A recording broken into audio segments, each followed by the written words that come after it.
بسم اللہ الرحمن الرحیم۔ السلام علیکم پیارے، ایک عقل مند انسان جب کوئی کام کرتا ہے تو اس کے کچھ مقاصد اور اغراض ہوتے ہیں جن کی تکمیل کے لیے وہ شب و روز جد و جہد کرتا ہے، جانی و مالی قوت صرف کرتا ہے اور ان کی راہ میں حائل رکاوٹوں کو دور کرتا ہے۔ اگر کچھ مسائل و مصائب درپیش ہوں تو انہیں خندۂ پیشانی سے برداشت کر لیتا ہے، لیکن اپنے مقصد اور مشن سے قدم پیچھے نہیں ہٹاتا اور نہ ہی لا یعنی اور بیکاری چیزوں میں اپنا وقت ضائع کرتا ہے۔ ایک انسان جب بلا مقصد کوئی کام نہیں کرتا تو کیا آپ نے اسے وسیع و عریض کائنات میں کبھی غور کیا ہے؟ اللہ سبحانہ و تعالی نے یہ وسیع و عریض کائنات خلق فرمائی۔ اللہ تعالی نے زندگی کو پیدا کرنے کا مقصد قرآن پاک میں واضح طور پر بیان فرمایا ہے۔ اللہ تعالی نے فرمایا، اور میں نے جنات اور انسانوں کو صرف اپنی عبادت کے لیے پیدا کیا ہے۔ اس آیت میں واضح ہوتا ہے کہ اللہ تعالی نے انسانوں اور جنات کو پیدا کرنے کا اصل مقصد اپنی عبادت اور بندگی ہے۔ اس عبادت میں اللہ تعالی کو پہچاننا اور اس کی وحدانیت کو تسلیم کرنا اور اس کے احکام کی پیروی کرنا اور زندگی کے ہر معاملے میں اس کی رضا کو ترجیح دینا ہے۔ اللہ تعالی نے زندگی کو امتحان اور آزمائش کے طور پر بھی پیدا فرمایا تاکہ یہ دیکھا جا سکے کہ کون شخص نیک ہے، اعمال کرتا ہے، اور کون دنیا کی فانی چیزوں میں مبتلا ہو جاتا ہے۔ ایک اور آیات میں اللہ تعالیٰ فرماتی ہیں، جس نے موت اور زندگی کو پیدا کیا تاکہ تمہاری آزمائش کرے کہ تم میں سے کون اچھے عمل کرتا ہے۔ یہ زندگی ایک عارضی جگہ ہے جہاں انسان کو اچھے اور برے اعمال کا موقع دیا گیا ہے، اور اس کے بعد اسے آخرت میں اس کے اعمال کا صلہ ملے گا۔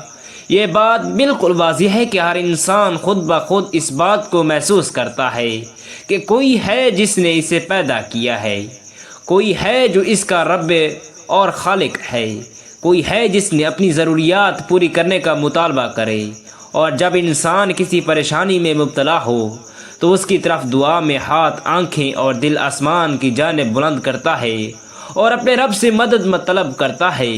ہر انسان جو عاقل و بالغ اور صاحب ہوش و خرد ہے، اس پر واجب ہے کہ وہ اپنے نفس سے سوال کرے، اپنے ضمیر کو ٹٹولے اور اپنے گریبان میں جھانکے، بلکہ اپنے من میں ڈوب کر سراغ زندگی پا جانے کی کوشش کرے اور اس کے لیے اپنے آپ سے پوچھے، میں اس دنیا میں کیوں پیدا کیا گیا ہوں؟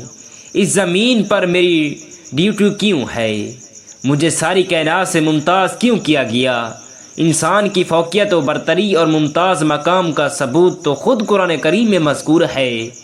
چنانچہ بنی اسرائیل میں ارشاد ہے، اور ہم نے بنی آدم کو عزت بخشی اور ان کو جنگل اور دریاب میں سواری دی اور پاکیزہ روزی عطا کی اور اپنی بہت سی مخلوقات پر فضیلت دی۔ یہ شرف و فضیلت اور یہ حیثیت ہر انسان کو حاصل ہے، چاہے مومن ہو یا کافر، کیونکہ یہ شرف دوسری مخلوقات، حیوانات، جمادات اور نباتات وغیرہ کے مقابلے میں ہے، اور یہ شرف متعدد اعتبار سے ہے۔ جس طرح کی شکل و صورت، قد و قامت اور حیت اللہ تعالی نے انسان کو عطا کی ہے، وہ کسی دوسری مخلوق کو حاصل نہیں۔ جب بحیثیت انسان چاہے مسلم ہو یا کافر، اسے بہت سے مخلوقات پر فضیلت و برتری اور فوقیت و امتیاز حاصل ہے، تو جب یہی انسان نہ صرف محض کلمہ گو مسلمان بلکہ بعمل مومن ہو تو اپنے ایمان و عمل اور اللہ تعالیٰ کی عنایت سے وہ تمام مخلوقات حتیٰ کہ فرشتوں سے بھی بالا تر ہو جاتا ہے۔ اس کا واضح ثبوت اسراء و معراج مصطفیٰ صلی اللہ علیہ وسلم کی جزیات پر غور کرنے ہی سے ملتا ہے۔ انسان اس پوری کائنات کا سرتاج ہے، بشرطے کہ مکمل انسان صاحب ایمان اور ساتھ ہی ساتھ عمل صالح پر کار بند ہو۔ اگر یہ محنت و عبادت کرنے والا ہے تو فرشتوں سے بھی افضل ہو جائے گا، فرشتوں سے بھی بہتر ہے۔ انسان بننا مگر اس میں تڑپتی ہے محنت زیادہ۔ غرض انسان کو چاہیے کہ اس فوقیت و برتری اور امتیاز کا سبب تلاش کرے، اپنی تخلیق و پیدائش کا مقصد ڈھونڈے اور اپنی ڈیوٹی اور ذمہ داری کا سراغ لگائے۔ اہل ایمان و عمل کو تو اس کا جواب معلوم ہوتا ہے، اور وہ جانتے ہیں کہ ہر ذائق کو اپنی مصنوعات کے بھی معلوم ہوتے ہیں کہ اس نے انہیں اس شکل و صورت میں کیوں تیار کیا ہے۔ انسان کا ثانی یا خالق یعنی اس کا پیدا کرنے والا اور اس کے تمام اور امور و معاملات کی تدبیر کرنے والا چونکہ اللہ تعالی ہے، لہٰذا آئیے اپنے رب ہی سے پوچھ لیتے ہیں کہ اے اللہ تعالیٰ تو نے اس کو کیوں پیدا کیا؟ کیا اسے صرف کھانے پینے کے لیے بنایا گیا ہے؟ کیا اس کی تخلیق کا مقصد صرف لہو و لعب اور کھیل و کود ہے؟ کیا اسے محض اس لیے وجود میں لایا گیا ہے کہ زمین پر چلے پھرے اور زمین سے پیدا ہونے والی تمام اشیاء کو بے دریغ استعمال کرے اور پھر مر کر مٹی میں ہو جائے اور قصہ ختم نہیں؟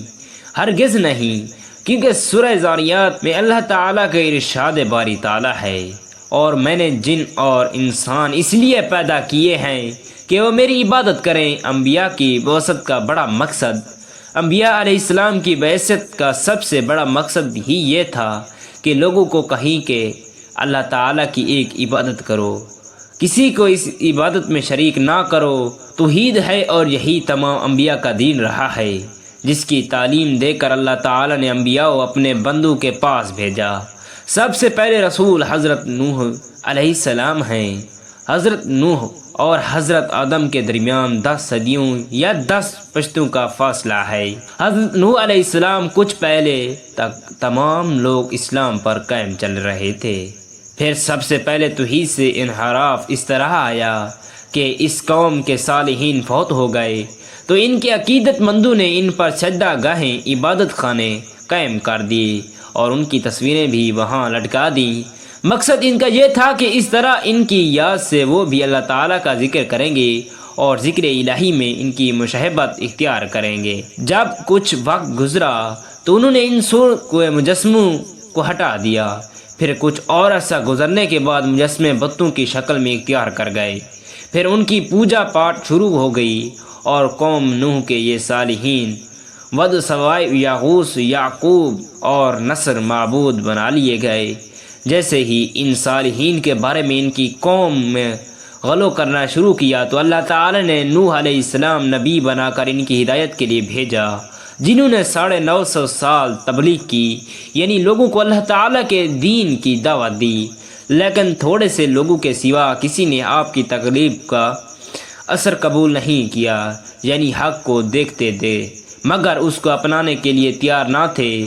بالآخر اہل ایمان کے سوا سب کو غرق کر دیا گیا۔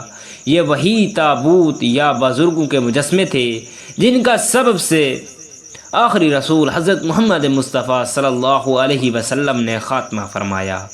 آپ صلی اللہ علیہ وسلم جس قوم کی طرف بھیجے گئے وہ لوگ بھی اللہ تعالیٰ کی عبادت و بندگی اور اس کا ذکر کرتے تھے، حج اور صدقات اور خیرات بھی کرتے تھے، لیکن اس کے ساتھ ہی وہ اپنے اور اللہ تعالیٰ کے درمیان بزرگوں اور بعض مخلوق مثلا ملائکہ، عیسیٰ، مریم یا دوسرے نیک لوگوں کا واسطہ بناتے اور کہتے تھے کہ ان کے ذریعے ہم اللہ تعالیٰ کا تقرب چاہتے ہیں اور ان کے یہاں بزرگوں کی شفاعت کے امیدوار ہیں۔ ایسی حالات میں اللہ تعالیٰ نے محمد صلی اللہ علیہ وسلم کو بھیجا کہ آپ حضرت ابراہیم علیہ السلام کے دین کی تجدید فرمائیں اور لوگوں پر یہ واضح کر دیں کہ یہ تقرب اور اقتداد صرف اللہ تعالیٰ کا حق ہے، کسی اور کا تو ذکر ہی نہیں کیا۔ کسی مقرب فرشتے اور رسول کے بارے میں بھی یہ عقیدہ نہیں رکھا جا سکتا۔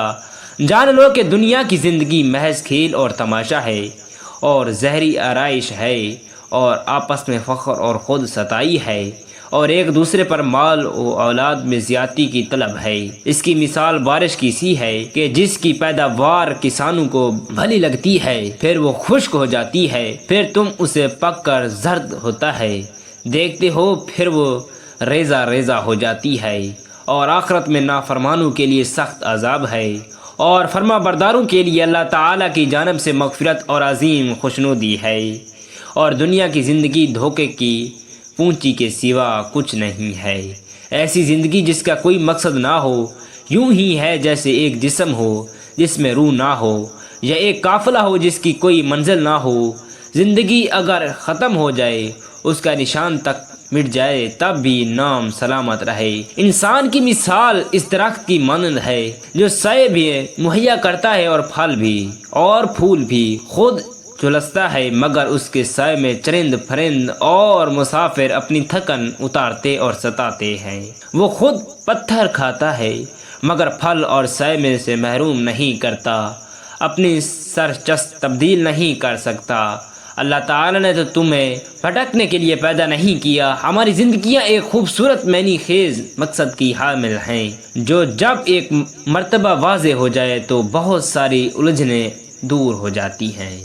اللہ تعالیٰ نے قرآن کریم میں بارہا ذکر کرتا ہے کہ اس کی کوئی بھی مخلوق بے مقصد پیدا نہیں کی گئی۔ ہم نے اس آسمان اور زمین کو اور جو کچھ ان میں کچھ کھیل کے طور پر نہیں بنایا گیا۔